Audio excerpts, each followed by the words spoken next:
Everywhere you go, in the city or the country, rock beds are beneath you for thousands of feet. Deep in the beds, heat and pressure turn decaying plants and animals into oil and gas. The oil and gas migrate through porous rocks until they're trapped by impermeable rock barriers. Geologists look for the traps. Exploration companies drill wells into them, searching for oil and gas. Before drilling can begin, division engineers must approve the drilling plans.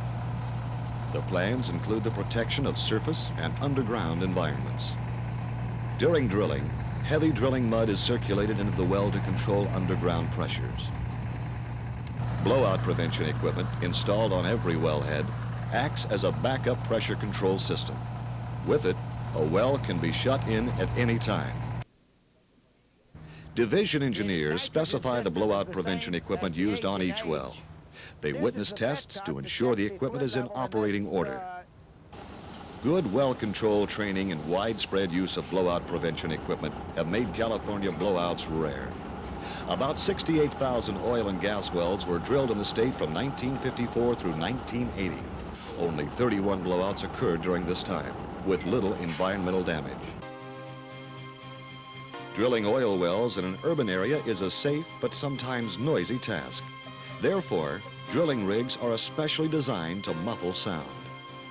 At more permanent locations, drill sites are built to blend in with other structures in the area. About 26 wells will be drilled from this San Fernando Valley site. 77 wells have been drilled from inside this yellow building in Los Angeles. Derricks on this landscape drilling island in Long Beach Harbor have been mistaken for apartment buildings. Most oil and gas wells are drilled through water zones. Fluids from oil, gas, and water zones must not mix. To prevent this during drilling, heavy mud is pumped into the well bore.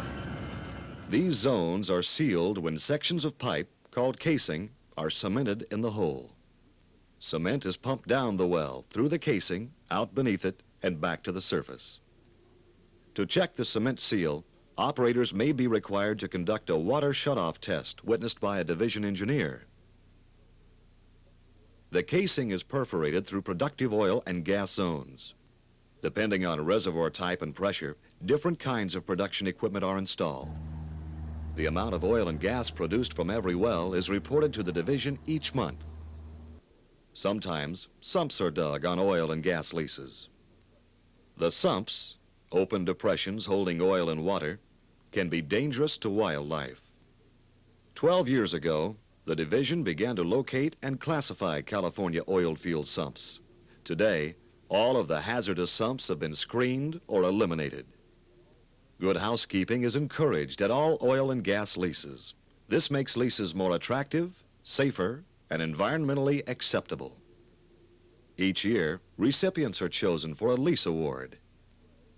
Dry holes and wells no longer commercially productive are abandoned.